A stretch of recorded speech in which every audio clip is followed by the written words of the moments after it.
இது வந்து புது சென்சாரோட பாக்ஸு, டெம்பரேச்சர் சென்சாரு. அது வந்து பிரிக்கால் கம்பெனியோடது. அது வந்து ஆல்ரெடி மாட்டிட்டாங்க. பழசு வந்து கையில் இருக்குது. ஸோ வச்சுருந்தாங்க. அதை எடுத்து நான் ஒரு வீடியோ போடலாம் அப்படின்ட்டு போட்டிருக்கேன்.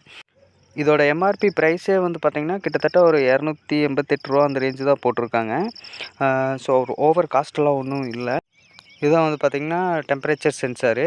ஸோ இது வந்து எதுக்குன்னா ஒரு பின் மட்டும்தான் கொடுத்துருப்பாங்க. ஒரு அவுட்லெட் மட்டும்தான் வரும் இந்த டெம்பரேச்சர் சென்சார்லேருந்து. இது வந்து பார்த்திங்கன்னா மேட் ஆஃப் 2 மெட்டீரியலாக செஞ்சுருப்பாங்க. இந்த சென்டர் பின் இருக்கு இல்லையா, அது வந்து பார்த்திங்கன்னா இன்னரில் ஒரு மெட்டீரியலு, அவுட்டரில் ஒரு மெட்டீரியல் இருக்கும். ஸோ அந்த மாதிரி தான் வந்து மேனுஃபேக்சரிங் பண்ணியிருக்காங்க. இது வந்து நட்டு டைப்பு தான் போட்டு அப்படியே வந்து நம்ம வந்து இன்ஜினில் மாட்டி டைட் பண்ணுற மாதிரி தான் இருக்கும், அவ்வளோதான்.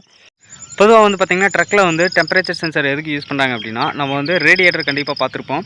அதில் வந்து பார்த்திங்கன்னா கூலண்ட் யூஸ் பண்ணுவாங்க. கூலண்ட் வந்து வாட்டர் தான் யூஸ் பண்ணுவாங்க. ஸோ அது வந்து ஓவர் ஹீட் ஆயிடுச்சு அப்படிங்கிற போது வந்து பார்த்திங்கன்னா அது வந்து எவாப்ரேட் ஆக ஆரம்பிச்சிடும் வாட்டரை பொறுத்த வரைக்கும். ஸோ அது எவ்வளோ ஹீட் இருக்குது அப்படிங்கிறத தெரிஞ்சுக்காக தான் வந்து பார்த்திங்கன்னா இந்த டெம்பரேச்சர் சென்சார் வந்து யூஸ் பண்ணுறாங்க. அது என்ன ஆகும் அப்படின்னா, இப்போ வந்து நம்ம சென்டர் பாயிண்ட் ஒன்று பார்த்துருப்போம் நம்ம சென்சாரோட. அந்த சென்டர் பாயிண்டில் வந்து பார்த்திங்கன்னா 2 மெட்டீரியல் கொடுத்துருப்பாங்க. bimetallic ஸ்ட்ரிப் அப்படின்னு சொல்லுவாங்க. இப்போ நம்ம வந்து இன்ஜின் வந்து ஹீட் ஆகுது அப்படிங்கிற போது அந்த ரேடியேட்டரில் கூலண்ட் வந்து வாட்டர் வந்து ஹீட் ஆகும். ஸோ அப்போ வந்து என்ன ஆகும் அப்படின்னா, இது வந்து ஹீட் ஆச்சு அப்படின்னா ஆட்டோமேட்டிக்காக வந்து அந்த bimetallic ஸ்ட்ரிப் ஆகும். அது ஸ்ட்ரிப் ஆகும்போது என்ன ஆகும் அப்படின்னா, ஸ்ட்ரிப் ஆகிறது ஒன்றும் இல்லை, லைட்டாக வளையும் அந்த மாதிரி தான் இருக்கும். இது என்ன ஆகும் அப்படின்னா, ஹீட்டில் அது வளையும் போது அது வந்து ஹீட்டிங்கை வந்து இன் டேர்ம்ஸ் ஆஃப் வோல்டேஜில் வந்து கன்வெர்ட் பண்ணும். ஸோ அந்த வோல்டேஜில் கன்வெர்ட் பண்ணுறதுனால அந்த சிங்கிள் பின் அவுட்லெட் சொன்னோம் இல்லையா, அந்த அவுட்லெட்டில் வந்து வோல்டேஜ் வந்து ஜென்ரேட் ஆகி கேஜுக்கு போகும். அந்த கேஜில் வந்து பார்த்திங்கன்னா அது வந்து முள் வந்து அப்படியே வந்து ஸ்லைட்லி மூவ் பண்ணி எவ்வளோ வந்து டெம்பரேச்சர் இருக்குது அப்படிங்கிற மாதிரி வந்து கேஜில் வந்து மானிட்டர் பண்ணும். ஸோ இப்படி தான் வந்து இந்த டெம்பரேச்சர் சென்சார் வந்து ஒர்க் ஆகுது.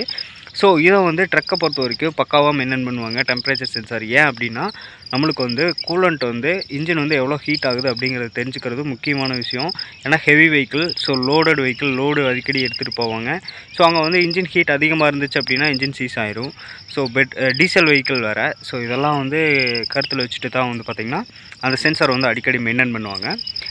ஸோ இப்படி தான் நான் எதார்த்தமாக போனேன். அங்கே வந்து மாற்றி எடுத்து வச்சுருந்தாங்க. ஸோ அதை பற்றி உங்களுக்கும் சொல்லலாமே அப்படிங்கிறதுக்காக தான் வந்து அந்த வீடியோ எடுத்தேன். ஸோ இந்த வீடியோ உங்களுக்கு பிடிச்சிருந்துச்சுன்னா லைக் பண்ணுங்கள், ஷேர் பண்ணுங்கள். மறக்காமல் நம்ம சேனலை சப்ஸ்கிரைப் பண்ணி பக்கத்தில் இருக்க பெல் ஐக்கனை கிளிக் பண்ணி வச்சுக்கோங்க.